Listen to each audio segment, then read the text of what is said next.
Howdy, this is Ranger, Minneapolis-based correspondent. We've made the trek out here to Chicagoland to check out Six Flags Great America. We'll show you everything that there is here in 2022. Just a reminder, Hurricane Harbor is its own separate park now. They started this last season, although a season pass of any type will get you admission to here. The opening date is Memorial Day weekend, which is next week. Roaring Rapids has been closed the last 2 summers. It will be open in a little bit here. It's said to have had a refurbishment. It looks like there's still a bit of work that needs to be done before they're ready to open though.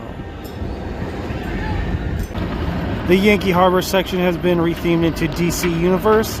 Seems logical since a lot of these rides were already themed to DC properties. Batman here, of course, is still Batman. You can see this design on the floor. I think that's new. Joker is still Joker. There are some other smaller changes though.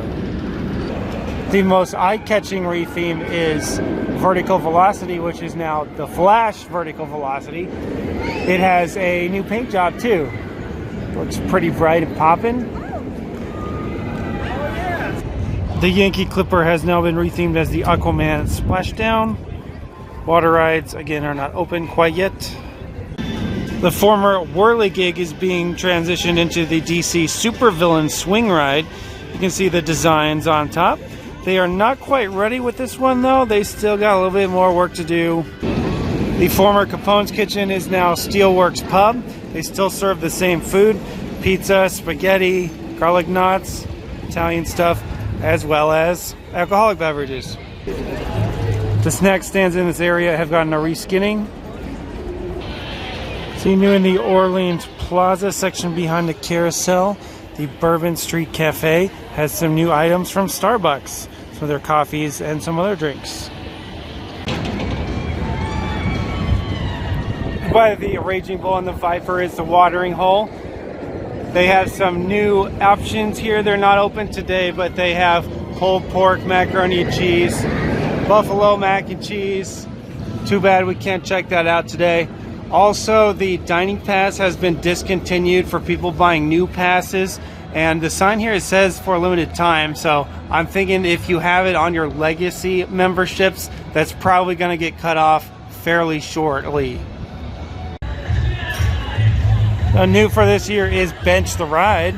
The park has added some 65 benches and 50 picnic tables, giving you more places to rest. So the Flash Pass is on mobile now. This is a welcome addition because in the past you've had people coming and standing and waiting in line here for a while to get their Flash Passes. And then of course people on the memberships, the higher level memberships, have access to 1 to 2 free single-use Flash Passes. So now you can just scan that QR code, access a mobile web page.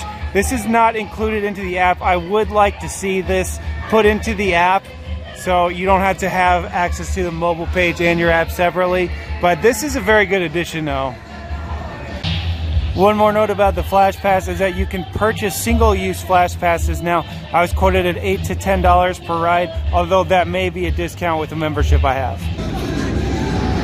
Quick check-in here by Max Force. This is an extremely powerful launch roller coaster. Fantastic ride. The news here though is that there is a single rider line. So I hopped onto this earlier today, basically no wait. So we'll be checking out all the single rider lines that we can, tell you how it goes. So an X-Flight hot take here. I think this is actually the second best wing coaster in the United States behind Thunderbird. Thunderbird just too much speed and power, but X-Flight here very snappy, great transitions in and out of the elements, good spins, power, lots of near misses.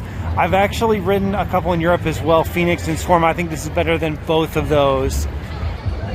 X-Flight did not get a single rider line this year, and they're only running 1 train today, so not a very good experience here. Salim Vasul, I believe in you. I think you can get the job done, but you're not delivering the premium experience, not here today anyway.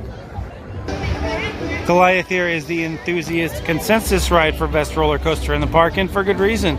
It is a custom-built RMC wood coaster. It's got some big airtime, nice forces.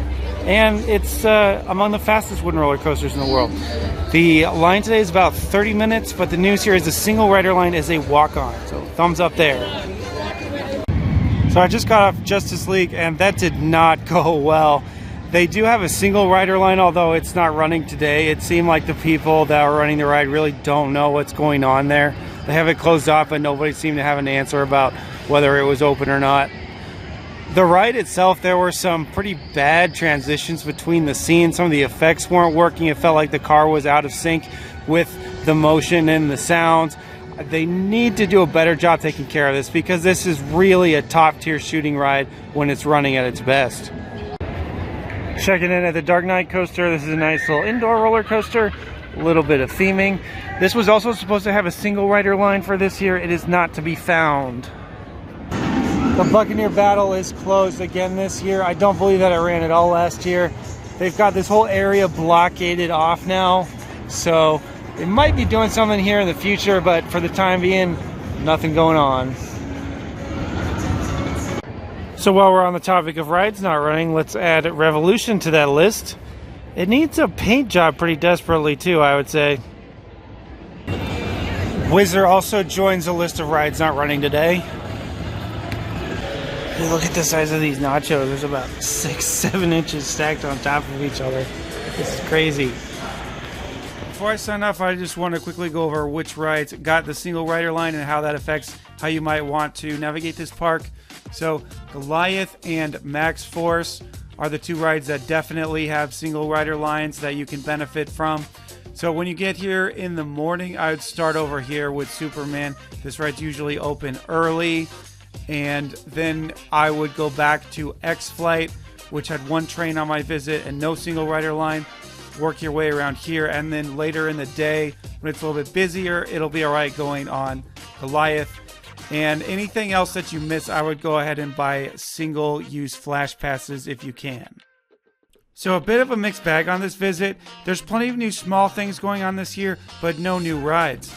Operations were not good, but it's still early in the season.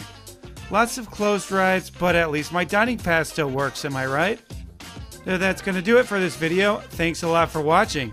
Hit the subscribe button if you haven't already done so. We've got news and coverage from parks all across the country.